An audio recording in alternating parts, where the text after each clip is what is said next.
Welcome to TeacherNinja.com Studios with Mrs. Smith.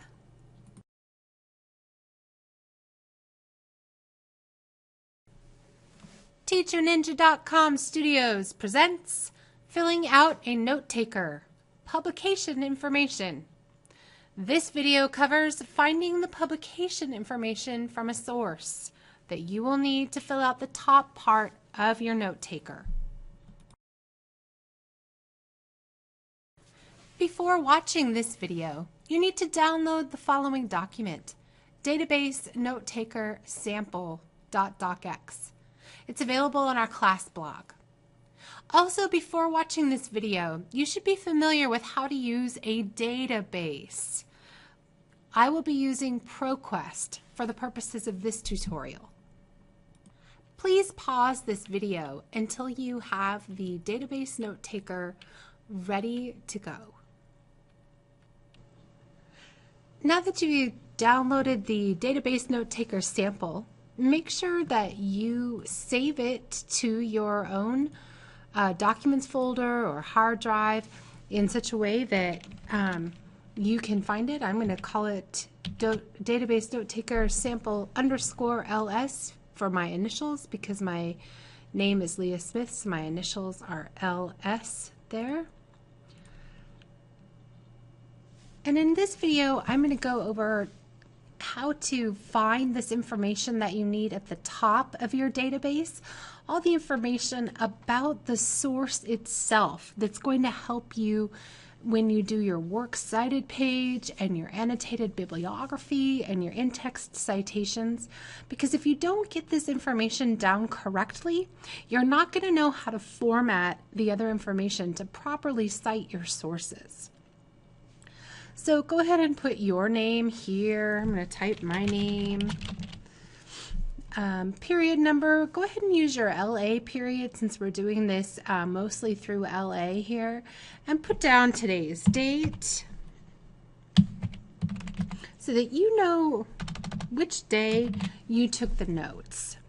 Now up here on the top right it says source type and it has a spot for primary or secondary.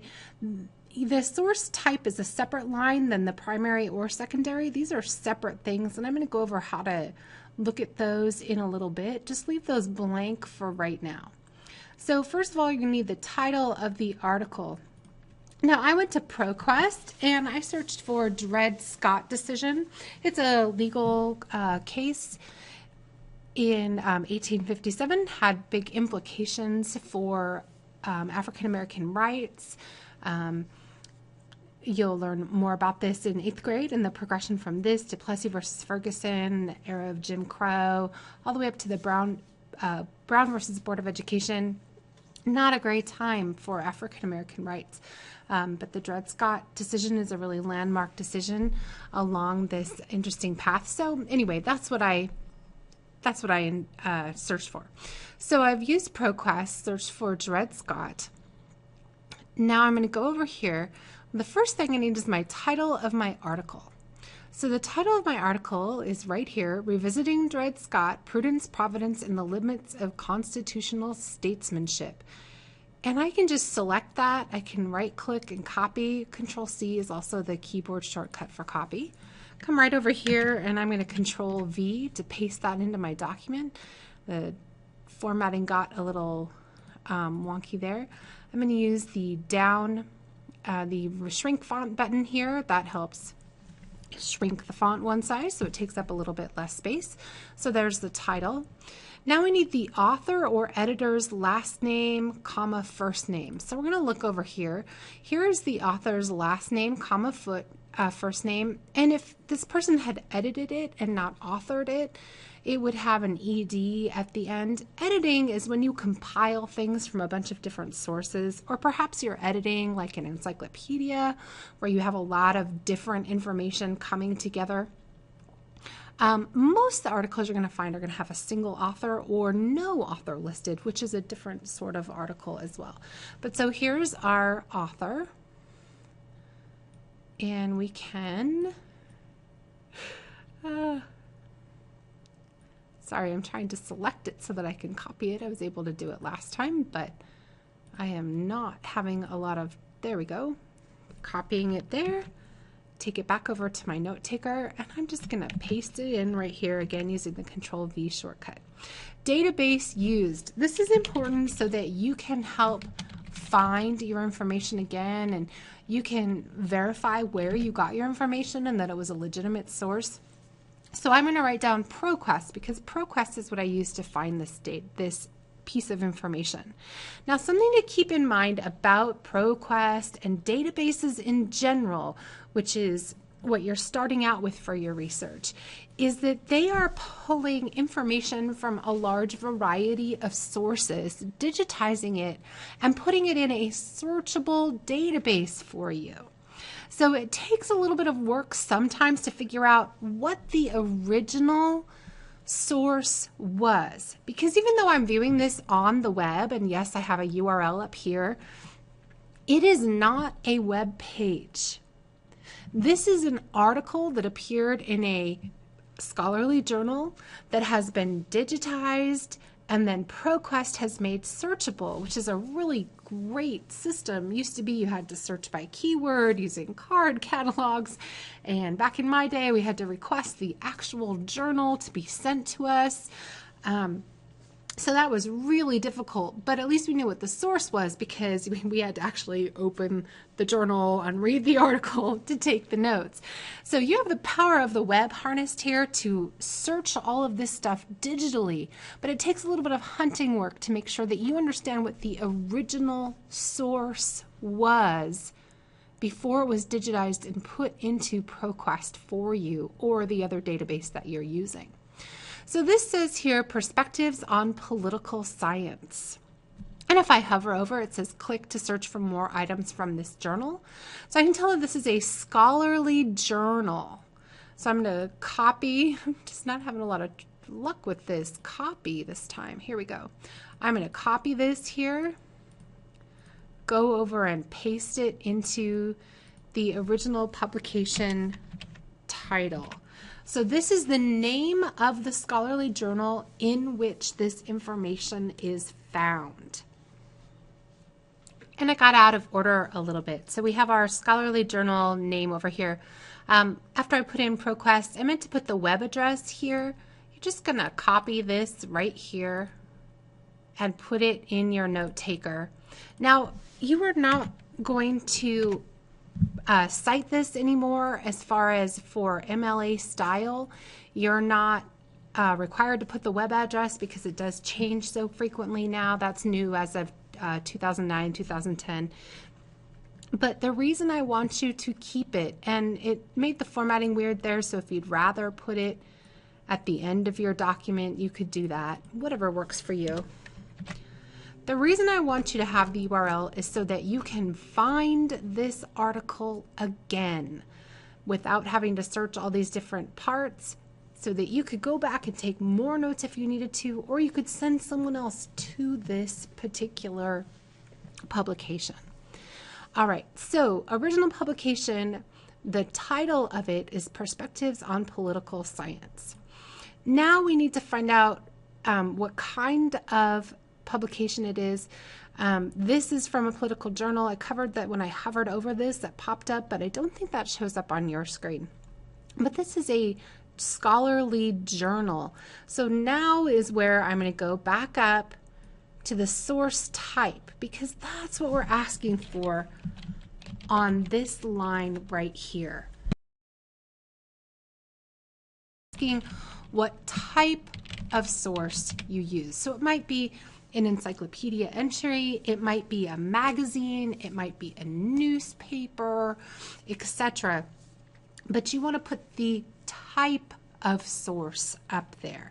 And the difference between a scholarly journal and a magazine is really just the audience. A scholarly journal is targeted at a particular group of people that studies a particular area, whereas a magazine has a broader appeal, like 17 or Wired or People magazine or Road and Track or anything like that, Gamer magazine.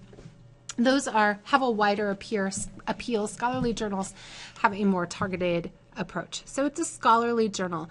And then you want to indicate if it's primary or secondary. And since this is a journal article and it's someone writing about the Dred Scott decision, not someone who was there, this is a secondary source. And I'm just going to highlight it there. If you want to, I'm just going to use the highlighter button like I did there. If you want to draw a circle on it, but I'm just going to highlight it because I think that's easier. So now we've figured out a huge portion of this, but we still have a little bit left to go. We figured out the type of source, which is a scholarly journal. We indicated that it was secondary. We have the title of the article here, the author's name, the database we used, a URL, just so we can go back and look at it. That doesn't need to appear in your Works Cited page anymore, but that's for our reference. We do need the title of the original publication, and the name of this journal is Perspectives on Political Science. Now we need to find out the edition, issue, pages, publisher, on all of this stuff here. So let's go back to the article itself. Now, this 39.3 usually indicates volume and issue number, and here's the date that it was published. You'll find this is another clue of a scholarly journal. They're not usually published every month. And this you see is probably looks like quarterly. So this is the July through September edition in 2010, and those are the page numbers that we used. If you scroll down to the bottom on ProQuest, you can see that they have some of this information organized down here that makes it really easy for you too. So volume 39, issue 3, page numbers, all of this great stuff that we're going to need. So I'm going to squish this over to the side here, and I'm going to move my document over here, and it's going to make it easy to get this information into the document how we need it. So the edition / issue / pages, it is volume 39, issue 3, and it is pages. We use PP as an abbreviation for pages. Pages 166 through 174, and I got all of that information right here. Oh, don't want ProQuest to time me out. There we go. All right, now we need the publisher, and right here it tells us the publisher is Taylor and Francis Incorporated. A publisher is the name of the publishing house that actually publishes the book or the magazine or the journal. It's the company that is responsible for publishing. It's not usually the author, and sometimes it doesn't seem like it has any connection to the name, like Taylor and Francis doesn't really have any connection to Perspectives on Political Science. So you've got to make sure that you're finding that in the right place. Place of publication, Washington. Now this is kind of a biased sort of thing for those of us in Washington State. When something says Washington, they always mean Washington, D.C. if Washington is all they put. If they put Seattle, then they would mean Seattle, Washington, but they mean Washington, D.C. So, and that's just how it's abbreviated. Like those poor people in the rest of New York. If it says New York, they mean New York City, unless they change it. But so Washington is the place of publication here. Country is the United States, but we don't need to put that on because our database note taker is not asking for it, because the MLA doesn't ask for that unless it's not clear what city it's from. And Washington, D.C. is clearly known as the capital of the United States, so that is fine. Journal subject, so here's another clue that it was a journal. We don't need that, but we do need the last update or the copyright, that sort of information. Let's see, the copyright is July, September, right here, so we can just copy that here. And the last update, this is the date that it was put on the web. Some websites are really good about updating this information. Some websites are not. So that's the copyright. Whoops, this is formatting's not great, but you can change it if you'd like. So this one actually has the note of the last time ProQuest changed this information was the 7th of July 2011.